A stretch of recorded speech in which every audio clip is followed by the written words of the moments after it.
Hello दोस्तों, एवी classes के online platform पे आपका स्वागत है। मैं भानु। हम लोग भारतीय राज्य व्यवस्था एवं संविधान से संबंधित प्रश्न देख रहे हैं बच्चे, और उन प्रश्नों के उत्तर भी देख रहे हैं जो आने वाले एग्जाम्स के लिए महत्वपूर्ण हो सकते हैं बच्चे। वो यूपी टेट में भी वो क्वेश्चंस पूछे जा सकते हैं भारतीय राज्य व्यवस्था एवं संविधान से। यूपीएसआई का अगर पेपर दे रहे हैं तो उसमें भी बच्चे, ठीक है, स्टाफ सिलेक्शन कमीशंस के पेपर हैं या केवीएस का है, नवोदय विद्यालय का पेपर है, जो भी टीचिंग एग्जामिनेशंस होते हैं बच्चे, उसमें जनरल स्टडीज़ के अंदर या जनरल नॉलेज के अंतर्गत भारतीय राज्य व्यवस्था एवं संविधान से प्रश्न पूछे जाते हैं, और उन्हीं प्रश्नों को हम लोग कर रहे हैं। तो आज हम लोग 7वां पार्ट करेंगे बच्चे, 7th पार्ट कर रहे हैं, ठीक है ना। 6 पार्ट मैंने यूट्यूब एवी क्लासेस के चैनल पे अपलोड कर दिया है, तो आप उन सभी पार्ट्स को क्या कर सकते हैं, देख सकते हैं, और वो आपके एग्ज़ाम्स के लिए काफ़ी उपयोगी भी हो सकता है। तो आज जो हम लोग पहला प्रश्न लेते हैं बच्चे, जो पहला प्रश्न है बच्चे, वो पहला प्रश्न ये है कि भारत सरकार के लेखा की जांच एवं वित्तीय नियंत्रण रखने वाला नियंत्रक महालेखक परीक्षक अपने कार्यों के लिए किसके प्रति जवाबदेह है। दोबारा से प्रश्न मैं बोल देता हूँ बच्चे। भारत सरकार के लेखा की जांच एवं वित्तीय नियंत्रण रखने वाला नियंत्रक महालेखक परीक्षक अपने कार्यों के लिए किसके प्रति जवाबदेह है। तो जनरली उसकी जो जवाबदेही बनती है वो संसद के प्रति बनती है बच्चे। और जो भारत का महानियंत्रक लेखक परीक्षक है बच्चे, वो केंद्र सरकार के द्वारा जो खर्च किया जाता है, जो भी खर्च किया जाता है प्लान्ड और नॉन प्लान्ड एक्सपेंडिचर के ऊपर, उसकी रिपोर्ट तैयार करने की जो रिस्पॉन्सिबिलिटीज़ है बच्चे, वो CAG कैग या भारत महानियंत्रक लेखक परीक्षक के बच्चे। और वो अपनी रिपोर्ट राष्ट्रपति को हैंड ओवर करता है, राष्ट्रपति को सौंपता है, और राष्ट्रपति उस रिपोर्ट को संसद के मंच पर प्रस्तुत करते हैं। और जो संसद के अंतर्गत एक संसदीय समिति होती है बच्चे, जिसको हम लोग लोक लेखा समिति बोलते हैं, पब्लिक अकाउंट कमेटीज बोला जाता है। और जो पब्लिक अकाउंट कमेटीज है बच्चे, वो CAG कैग की रिपोर्ट को दोबारा से क्या करती है, परीक्षण करती है। तो ये चीज़ें जर्नलिस्ट ध्यान में रखना होता है कि जो भारत संविधान और जो भारतीय महानियंत्रक लेखक परीक्षक का जो पद है बच्चे, वो एक संवैधानिक पद है। तो जो भी संवैधानिक पद होते हैं बच्चे, उनकी जिम्मेदारी संसद के प्रति होती है, भारत के राष्ट्रपति के प्रति होती है। ये आपको ध्यान में रखना है बच्चे। तो संसद के प्रति आपको ऑप्शन में क्या करना है, टिक करना है। अगर प्रश्न ये पूछा जाता है कि भारत का जो महानियंत्रक लेखक परीक्षक है, वो अपनी जो रिपोर्ट है, उस रिपोर्ट को किसके सामने प्रस्तुत करता है या रिपोर्ट किसको देता है, तो वहाँ पे आप भारत के राष्ट्रपति को क्या कर सकते हैं, टिक कर सकते हैं। लेकिन उसके कार्यों की जो जवाबदेही होगी वो लोग संसद के प्रति होती है। ये आपको क्या करना है, ध्यान में रखना है बच्चे। आगे बढ़ते हैं और अगला प्रश्न देखते हैं बच्चे, जो काफ़ी इम्पोर्टेंट प्रश्न है कि संविधान के किस अनुच्छेद में देवनागरी लिपि में हिंदी को भारत की राज्य भाषा के रूप में मान्यता प्रदान की गई है। ये प्रश्न आपसे सीधा पूछा जाता है। संविधान के किस अनुच्छेद में देवनागरी लिपि में हिंदी को भारत की राज्य भाषा के रूप में मान्यता प्रदान की गई है। वो है अनुच्छेद 343, 343 में हिंदी या फिर देवनागरिक लिपि जो भाषा है बच्चे, उसको हमारी राज्य भाषा घोषित की गई है, ठीक है ना। ऑफिशियल लैंग्वेज जो है वो हिंदी है, ठीक है। राष्ट्रभाषा हिंदी नहीं है बच्चे, राज्य भाषा हिंदी है। तो ये आपको ध्यान में रखना है। तो इस चीज़ को आप ध्यान में रख सकते हैं। 343 ये आर्टिकल आपसे पेपर में पूछा जा सकता है। जैसे आने वाला RRBs का एग्ज़ाम होने वाला है बच्चे, उसमें भी काफ़ी इंपॉर्टेंट हो जाता है। कुछ बच्चे SSC JEE का पेपर देते हैं, तो उनमें भी जनरल स्टडी के क्वेश्चंस आते हैं, तो वहाँ पर भी ये चीज़ें काफ़ी इंपॉर्टेंट हो जाती हैं। आगे बढ़ते हैं बच्चे और अगला प्रश्न देखते हैं कि सामाजिक और आर्थिक नियोजन किस सूची का विषय है। सामाजिक और आर्थिक नियोजन किस सूची का विषय है, तो उसका आंसर होता है समवर्ती सूची।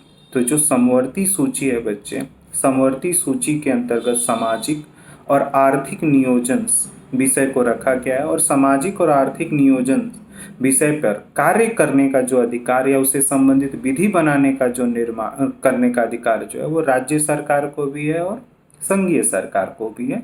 और दोनों मिलकर सामाजिक और जो आर्थिक नियोजन है बच्चों से संबंधित क्या कर सकते हैं, विधि का निर्माण कर सकते हैं। ये आप ध्यान में रख सकते हैं बच्चे।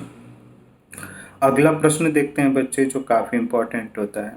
इम्पोर्टेंट है। संविधान की प्रस्तावना में प्रयुक्त किस शब्द का तात्पर्य है कि भारत का राज्याध्यक्ष वंशानुगत नहीं होगा? संविधान की प्रस्तावना में प्रयुक्त किस शब्द का तात्पर्य है कि भारत का राज्याध्यक्ष वंशानुगत नहीं होगा? तो बच्चे वहाँ पे ऑप्शन होता है गणतंत्र, गणतंत्र में लिखा गया है बच्चे। तो ये आपको क्या करना है, ध्यान में रखना है बच्चे। आगे आते हैं और अगला प्रश्न देखते हैं कि भारत के संविधान के किस अनुच्छेद में सर्वोच्च न्यायालय के न्यायाधीश पर महाभियोग चलाने का प्रावधान है? भारत के संविधान के किस अनुच्छेद में सर्वोच्च न्यायालय के न्यायाधीश पर महाभियोग चलाने का प्रावधान है? तो वो है बच्चे अनुच्छेद 124, यानी आर्टिकल 124 में सर्वोच्च न्यायालय के जो न्यायाधीश हैं उनके ऊपर महाभियोग प्रक्रिया लाई जा सकती है उनके खिलाफ। ठीक है, अगर वो कार्य करने की क्षमता नहीं है या फिर अच्छा आचरण का व्यवहार नहीं कर रहे हैं, तो उस स्थिति में अगर मिसबिहेवियर ठीक है या फिर इनकैपेसिटी ऑफ वर्क होता है बच्चे, तो उस कंडीशंस में लाई जा सकती है बच्चे। आगे आते हैं, अगला प्रश्न देखते हैं बच्चे। भारत का संसदीय प्रजातंत्र किस देश से प्रभावित है? भारत का संसदीय प्रजातंत्र किस देश से प्रभावित है? तो ऑप्शन जो होता है बच्चे वो है ब्रिटेन। भारत का संसदीय प्रजातंत्र किस देश से प्रभावित है? तो ऑप्शन जो है बच्चे वो है ब्रिटेन। आगे आते हैं बच्चे और अगला प्रश्न देखते हैं। सर्वप्रथम किस अनुच्छेद के द्वारा भारत में उत्तरदायी शासन की स्थापना की गई? सर्वप्रथम किस अधिनियम के द्वारा भारत में उत्तरदायी शासन की स्थापना की गई? तो बच्चे यहाँ पे आपको भारत शासन अधिनियम 1919 क्या करना है, टिक करना है। भारत शासन अधिनियम 1919 के द्वारा ही भारत में एक उत्तरदायी शासन की स्थापना की गई कि जो भी शासन करने वाली संस्था होगी वो जनता के प्रति उत्तरदायी होगी, उनकी कुछ जनता के प्रति रिस्पॉन्सिबिलिटीज होगी। तो ये आपको क्या करना है, ध्यान में रखना है बच्चे। आगे आते हैं, अगला प्रश्न देखते हैं जो काफी इंपॉर्टेंट है। जम्मू कश्मीर भारत संघ का एकमात्र ऐसा राज्य है जिसका पृथक संविधान है। यह संविधान किस वर्ष में अंगीकार एवं लागू किया गया? तो ईयर 1957 ध्यान में रखना है बच्चे। लेकिन अब तो 370 समाप्त हो गया, तो अब उसके ऊपर भी जम्मू कश्मीर के ऊपर उनका पृथक संविधान कार्य नहीं करेगा पूरी तरह से। उसके ऊपर जो संविधान कार्य करेगा बच्चे, वो भारतीय संविधान जो है वो क्या करेगा, कार्य करेगा बच्चे। आगे आते हैं और अगला प्रश्न देखते हैं बच्चे। अगला प्रश्न जो है, भारतीय संविधान की सर्वोत्तम प्रकृति है।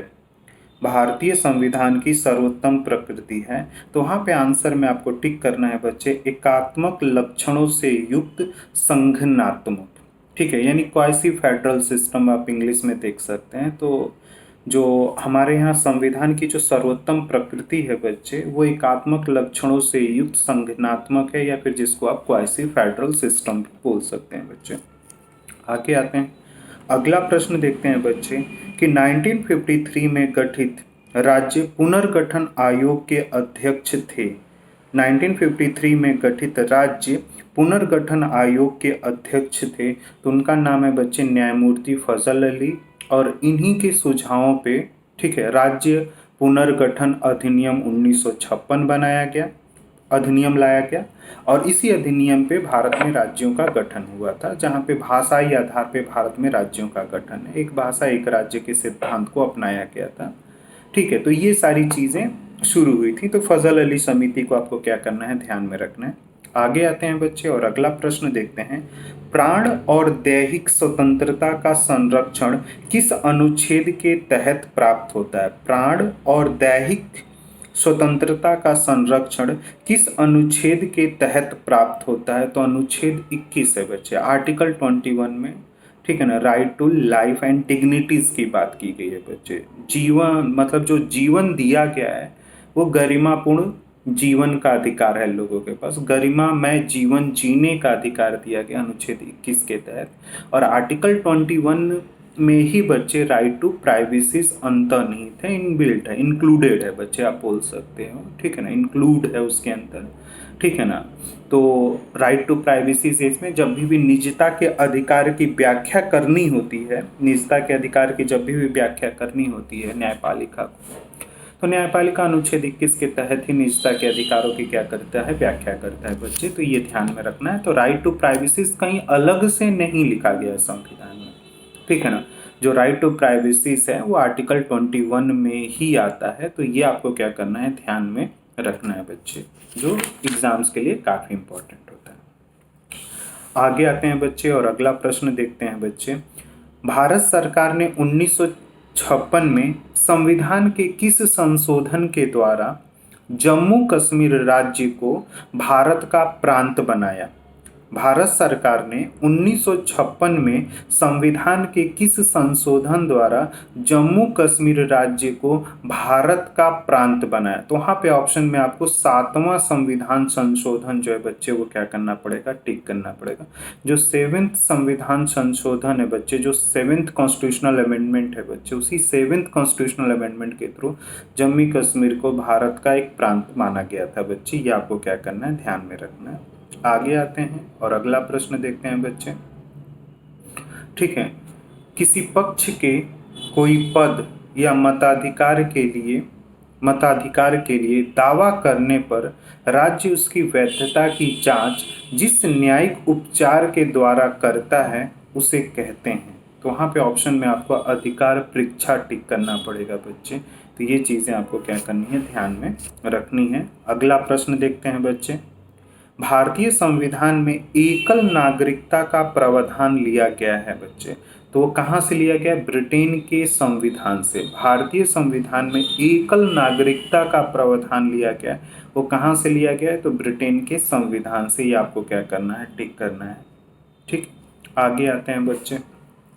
राज्य भाषा आयोग के प्रथम अध्यक्ष कौन थे?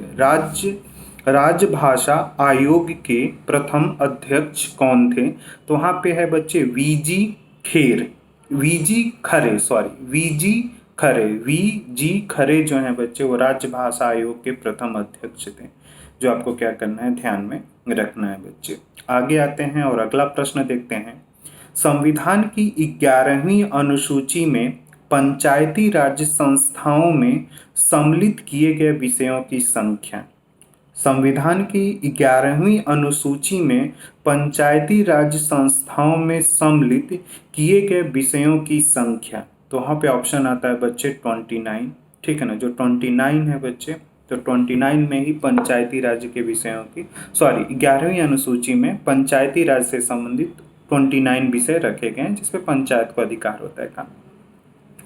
अगला प्रश्न देखते हैं बच्चे। स्वतंत्र भारत में राज्यसभा के प्रथम सभापति कौन थे?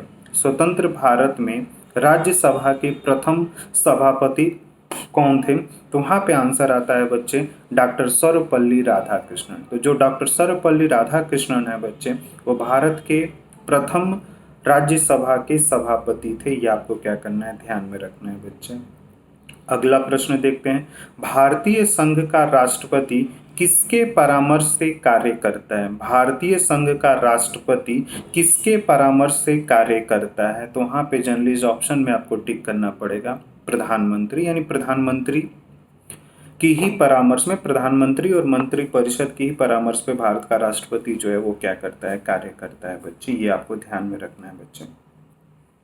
आगे आते हैं और अगला प्रश्न देखते हैं। जवाहरलाल नेहरू के नेतृत्व में अंतरिम सरकार का गठन कब हुआ था? जवाहरलाल नेहरू के नेतृत्व में अंतरिम सरकार का गठन कब हुआ था? तो सितंबर 1946, यानी जब कैबिनेट मिशन आया और कैबिनेट मिशन में बच्चे संविधान सभा का प्रस्ताव था, संविधान सभा का गठन हुआ। तो अब 1947 तक भारत में वो सत्ता क्या करनी थी, ट्रांसफ़र करना था, जो ब्रिटिशियर्स के पास सत्ता थी बच्चे। तो उस समय शासन जो किया जाएगा, तो वो शासन किसके द्वारा किया जाएगा, उसके लिए एक अंतरिम सरकार का गठन हुआ था जो संविधान से संबंधित भी कार्य करेगी और देश में शासन प्रशासन से संबंधित भी कार्य किया जाएगा, तो उसके लिए अंतरिम सरकार का गठन किया गया था। वो वास्तविक सरकार नहीं होती है, वो एक अंतरिम सरकार होती है, क्योंकि जैसे ही एक वास्तविक सरकार चुन ली जाती है वैसे ही अंतरिम सरकार को क्या कर दिया जाता है, फिनिश्ड कर दिया जाता है। ठीक है, तो एक अंतरिम सरकार है जो वर्तमान स्थिति में क्या होता है, कार्य करती है बच्चे, तो ये ध्यान में रखना है आपको। आगे आते हैं और अगला प्रश्न देखते हैं बच्चे। जनहित याचिका किस न्यायालय में दायर की जा सकती है? जनहित याचिका किस न्यायालय में दायर की जा सकती है? तो उसका आंसर है बच्चे उच्चतम न्यायालय और उच्च न्यायालय, यानी उच्चतम और उच्च दोनों न्यायालयों में बच्चे जनहित याचिका जो है वो क्या की जा सकती है, दायर की जा सकती है। ये आपको ध्यान में रखना है बच्चे। आगे आते हैं और अगला प्रश्न देखते हैं बच्चे। केंद्र और राज्यों के बीच शक्ति संतुलन के लिए कौन सा आयोग गठित किया गया था? केंद्र और राज्यों के बीच शक्ति संतुलन के लिए कौन सा आयोग गठित किया गया था? तो वहां पे आंसर आता है बच्चे सरकारी आयोग। जो सरकारी आयोग थी वो एक तरह से क्या की गई थी, गठित की गई थी। आगे आते हैं और अगला प्रश्न देखते हैं बच्चे। संघीय लोक सेवा आयोग में अध्यक्ष एवं सदस्यों की नियुक्ति कौन करता है? संघीय लोक सेवा आयोग में अध्यक्ष एवं सदस्यों की नियुक्ति कौन करता है? तो वहाँ पे ऑप्शन होता है बच्चे भारत का राष्ट्रपति। जो भारत के राष्ट्रपति हैं, भारत के जो राष्ट्रपति हैं बच्चे, उन्हीं के द्वारा, ठीक है, संघीय लोक सेवा आयोग के अध्यक्ष की नियुक्ति की जाती है और बाकी के अन्य सदस्यों की नियुक्ति की जाती है। टोटल संघीय लोक सेवा आयोग में 11 सदस्य होते हैं, एक चेयरमैन होते हैं, बाकी 10 अदर मेंबर्स होते हैं। तो इन सभी की जो अपॉइंटमेंट होती है वो भारत के राष्ट्रपति के द्वारा की जाती है। ये ध्यान में रखना है बच्चे। आगे आते हैं और अगला प्रश्न देखते हैं बच्चे। उच्चतम न्यायालय के न्यायाधीशों की संख्या में वृद्धि करने की शक्ति किसके पास है? उच्चतम न्यायालय के न्यायाधीशों की संख्या में वृद्धि करने की शक्ति किसके पास है? बच्चे वहां पे आंसर होगा संसद के पास। संसद ही, ठीक है ना, उच्चतम न्यायालय यानी सर्वोच्च न्यायालय में जजेस की संख्या को क्या कर सकती है, बढ़ा सकती है। तो ये चीजें जर्नलिस्ट आपको क्या करना है, ध्यान में रखना है। अगला प्रश्न है, शारदा एक्ट किससे संबंधित है? शारदा एक्ट किससे संबंधित है? तो उसका आंसर है बच्चे बाल विवाह। तो जो बाल विवाह है उससे संबंधित जो था वो शारदा एक्ट था। ये आपको क्या करना है, ध्यान में रखना है बच्चे। अगला प्रश्न देखते हैं बच्चे। केंद्रीय मंत्रिमंडल की जिम्मेदारी किसके प्रति होती है? केंद्रीय मंत्रिमंडल की जिम्मेदारी किसके प्रति होती है? केंद्रीय मंत्रिमंडल की जिम्मेदारी किसके प्रति होती है? तो वहाँ पे आंसर में आपको लोकसभा के प्रति केंद्रीय मंत्रिमंडल की क्या होती है, केंद्रीय मंत्रिमंडल की जिम्मेदारी होती है। तो ये आपको ध्यान में रखना है बच्चे। सर अगला प्रश्न देखते हैं बच्चे और अगला प्रश्न है कि सर्वोच्च न्यायालय के न्यायाधीश को उसके पद से कौन हटा सकता है? सर्वोच्च न्यायालय के न्यायाधीश को उसके पद से कौन हटा सकता है? तो वहाँ पे जो क्वेश्चंस है बच्चे, उसका आंसर जो होगा बच्चे, संसद के परामर्श पर महाभियोग प्रक्रिया के द्वारा राष्ट्रपति को हटाने की शक्तियां दी गई हैं बच्चे। तो ये ध्यान में रखना है बच्चे। राष्ट्रपति के अगला प्रश्न, राष्ट्रपति के विरुद्ध महाभियोग कहाँ लाया जा सकता है? राष्ट्रपति के विरुद्ध महाभियोग कहाँ लाया जा सकता है? तो उसका आंसर है बच्चे संसद के किसी भी सदन में राष्ट्रपति के विरुद्ध महाभियोग लाया जा सकता है। ये आपको ध्यान में रखना है बच्चे। आगे आते हैं बच्चे और अगला प्रश्न देखते हैं कि किस संविधान संशोधन के द्वारा लोकसभा तथा राज्य विधानसभाओं का कार्यकाल बढ़ाया गया था? किस संविधान संशोधन के द्वारा लोकसभा तथा राज्य विधानसभाओं का कार्यकाल बढ़ाया गया था? तो उसका आंसर है बच्चे 42वें संविधान संशोधन के द्वारा। तो जो 42वां संविधान संशोधन था बच्चे, उसी के द्वारा लोकसभा और राज्य विधानसभाओं का कार्यकाल 5 वर्ष से बढ़ाकर 6 वर्ष किया गया था। और फिर 44वां जो संविधान संशोधन था बच्चे, उसने वापस 5 वर्ष कर दिए। तो ये आपको क्या करना है, ध्यान में रखना है बच्चे। अगला प्रश्न देखते हैं बच्चे। किस आयोग का गठन करने के लिए 89 कॉन्स्टिट्यूशनल अमेंडमेंट एक्ट बनाया गया था? किस आयोग का गठन करने के लिए 89 कॉन्स्टिट्यूशन अमेंडमेंट एक्ट बनाया गया था बच्चे? तो यहाँ पे शेड्यूल कास्ट जो कमीशंस था और जो शेड्यूल ट्राइब्स कमीशंस था बच्चे, उनको अलग किया गया था। पहले एक ही साथ थे, शेड्यूल कास्ट और शेड्यूल ट्राइब्स कमीशन जो थे वो एक साथ थे। उनको जो सेपरेट किया गया था, अलग जो किया गया था, उनके बीच जो सेपरेशन है वो 89 कॉन्स्टिट्यूशन अमेंडमेंट के थ्रू है। ये आपको ध्यान में रखना है बच्चे। आगे आते हैं और अगला प्रश्न देखते हैं बच्चे। संविधान के किस अनुच्छेद में वित्त आयोग का उल्लेख किया गया है? संविधान के किस अनुच्छेद में वित्त आयोग का उल्लेख किया गया है? तो अनुच्छेद 280 में बच्चे, यानी जो फाइनेंस कमीशन के बारे में जो बातचीत की गई है वो कॉन्स्टिट्यूशन के आर्टिकल 280 में की गई है। उसमें 5 सदस्य होते हैं और वो राष्ट्रपति के द्वारा नियुक्त किए जाते हैं। और अब तक 15वें वित्त आयोग की सिफारिशें संघीय सरकार को दे दी गई हैं। अब संघीय सरकार के ऊपर वो निर्भर करता है कि वो 15वें वित्त आयोग की सिफारिशों को किस तरह से लागू करते हैं बच्चे। और हर 5 साल पे वित्त आयोग का गठन होता है। तो अभी जो वित्त आयोग है, करंटली जो वित्त आयोग है वो 15वां वित्त आयोग है और उसका समय जो होगा वो 2015 से लेकर 2020 से लेकर 2025 तक होगा। ठीक है, 1 अप्रैल 2020 से लेकर बच्चे, ठीक है, 31 मार्च 25 तक होगा, उसका पूरा टेन्योर होता है। और एन के सिंह जो थे वो 15वें वित्त आयोग के अध्यक्ष हैं बच्चे, ये ध्यान में रखना है। और जो वित्त आयोग है वो एक संवैधानिक संस्था है। इसलिए संवैधानिक संस्था बोला जाता है क्योंकि उसको कॉन्स्टिट्यूशन में प्रॉपरली आर्टिकल में एक्सप्लेन किया गया, आर्टिकल में मेंशन है, इसलिए वो एक संवैधानिक संस्था बोली जाती है बच्चे। आगे आते हैं और अगला प्रश्न देखते हैं बच्चे कि 1951 में गठित प्रथम वित्त आयोग के अध्यक्ष कौन थे? 1951 में गठित प्रथम वित्त आयोग के अध्यक्ष कौन थे? तो केसी नियोगी, जो केसी नियोगी थे बच्चे, वो प्रथम वित्त आयोग के अध्यक्ष थे और पहला वित्त आयोग स्थापित किया गया था। आगे आते हैं बच्चे और अगला प्रश्न देखते हैं बच्चे। संविधान की 6वीं अनुसूची में किन राज्यों के लिए विशेष प्रावधान किया गया? संविधान की छठवीं अनुसूची में किन राज्यों के लिए विशेष प्रावधान किया गया है बच्चे? तो वहाँ पे आता है बच्चे आपका असम, त्रिपुरा, मेघालय और मिजोरम। इसमें एक तरह से, ठीक है ना, इन राज्यों के लिए 6ठी अनुसूची में कुछ विशेष प्रावधान और कुछ विशेष अधिकार दिए गए हैं बच्चे, ये ध्यान में रखना है बच्चे। अगला प्रश्न देखते हैं बच्चे जो काफ़ी इंपॉर्टेंट होता है और पूछा भी जाता है। केंद्रीय सूची, राज्य सूची और समवर्ती सूची का विवरण संविधान में कहाँ है? संघीय सूची, राज्य सूची और समवर्ती सूची का विवरण संविधान में कहाँ पे है बच्चे? तो वहाँ पे आता है 7वीं अनुसूची में, जो 7 शेड्यूल है वहाँ पे एक तरह से बताया गया। आते हैं और अगला प्रश्न देखते हैं बच्चे। 1950 में लागू मूल संविधानों में कितनी भाषाओं को मान्यता दी गई थी? 1950 में लागू मूल संविधानों में कितनी भाषाओं को मान्यता दी गई थी? तो वहाँ पे आंसर आता है 14 भाषाओं को। जो 14 भाषाएं थी उनको मान्यता दी गई थी। ये आपको क्या करना है, ध्यान में रखना है बच्चे।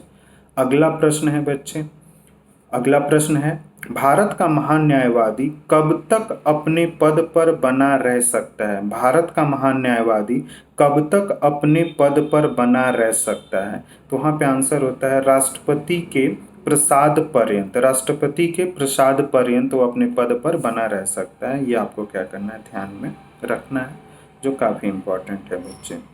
और सर्वप्रथम संविधान सभा की बैठक कब हुई थी? ठीक है ना, सर्वप्रथम, ठीक है, इस क्वेश्चंस को यहाँ पे छोड़ देते हैं बच्चे। ठीक है, ठीक है, सर्वप्रथम संविधान सभा की बैठक कब हुई थी? तो 9 दिसंबर 1946 को संविधान सभा की पहली बैठक कराई गई थी बच्चे। तो ये लास्ट क्वेश्चंस था और यहाँ पे भारतीय राज्य व्यवस्था और संविधान के क्वेश्चंस, जितने भी क्वेश्चंस थे जो महत्वपूर्ण प्रश्न थे बच्चे, उन क्वेश्चंस को मैंने आप लोगों के साथ मैंने डिस्कस किया। ठीक है, विथ एक्सप्लेनेशंस के साथ, और कुछ क्वेश्चंस के मैंने डायरेक्टली आंसर भी बता दिए। तो अगर आपको ये चीज़ें अच्छी लगती हैं तो आप एवी क्लासेस को लाइक करिए, सब्सक्राइब करिए, ज़्यादा से ज़्यादा लोगों को शेयर्स करिए। अगर कुछ सुझाव हैं तो आप सुझाव कमेंट बॉक्स में लिख सकते हैं, उन सुझावों पर ध्यान भी दिया जाएगा। तो आज की क्लास में बस इतना ही बच्चे। यहाँ पे भारतीय राज्य व्यवस्था और संविधान के जितने भी महत्वपूर्ण प्रश्न थे और उनके जो उत्तर थे मैंने आप लोगों को बताया, और यहाँ पे भारतीय राज्य व्यवस्था और संविधान समाप्त होता है। अगली सीरीज हम लोग, ठीक है ना, जनरल स्टडी के किसी अन्य विषय से क्या करेंगे, शुरू करेंगे। तो आज के लिए बस इतना ही। थैंक यू, नमस्कार।